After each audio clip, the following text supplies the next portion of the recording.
Hey, how are you? Welcome back to Harvest Time.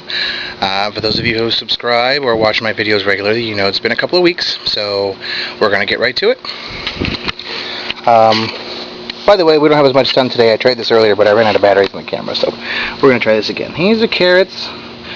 They're growing nicely. Once the heat picked up here in Northern California, I really got some nice plants growing.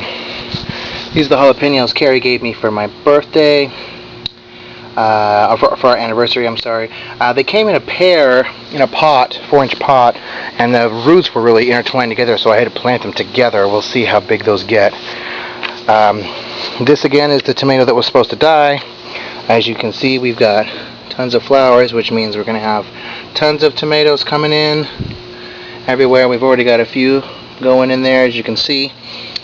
The zucchini, however, has only given me one zucchini, and there's nothing else coming out, so I'm not sure if the vertical growing has anything to do with that, but it is quite possible.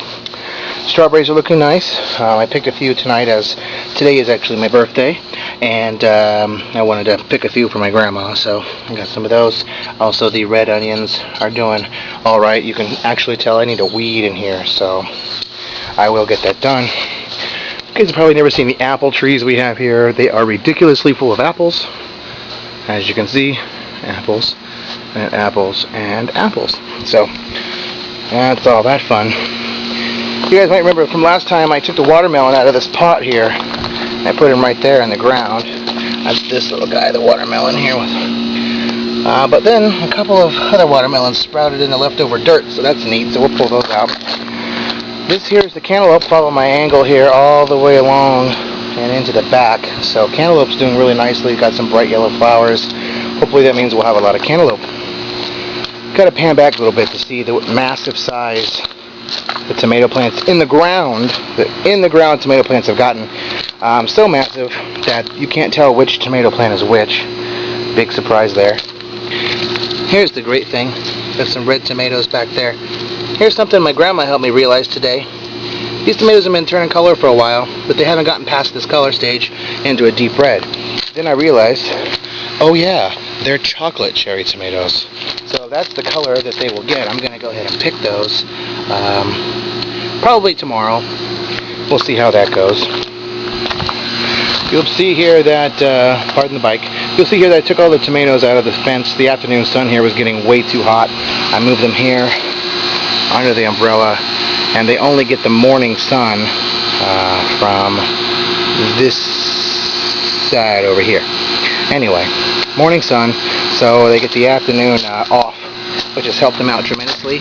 It's also helped my peppers a little bit, so those are doing nicely.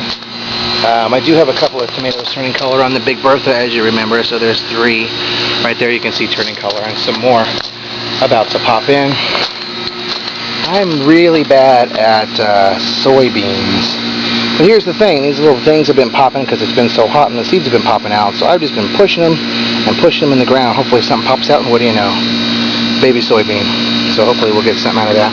Tomato that was inside for a couple months, I finally brought him out. He's doing okay, but doesn't like the heat so much. And of course, still nothing out of those red bell peppers.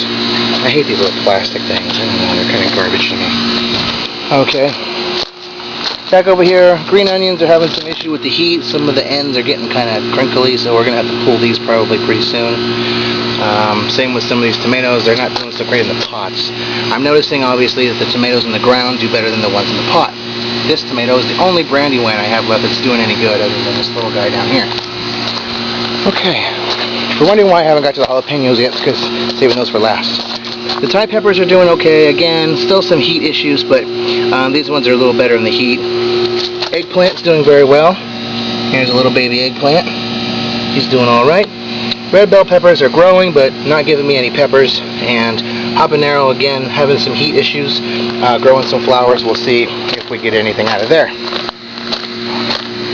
And then, of course, there's the ever-famous Swiss chard.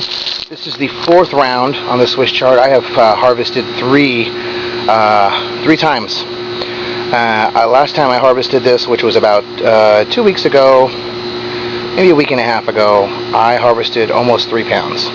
So that's pretty darn good. And then here's the prize winning deal here. These are the jalapenos. I'm very proud of the jalapenos. As you can see, we've got one there, we've got some behind this crazy leaf back there, and then there's a big boy, a couple of big boys right in here. So, very happy.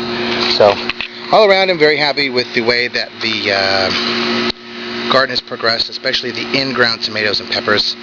This is obviously a lesson to all of us, or at least to me, that tomatoes and peppers definitely grow better in the ground, and I would have to say for the most part plants and vegetables and fruits and everything else grows better in the earth than in the pots. So anyway, I'll be back in a couple weeks. Hopefully the tomato plants will be chock full of tomatoes, and I'll have a ton of peppers to show you, and we'll go from there. So any comments, please leave them. Thank you for watching, and let's go Mets!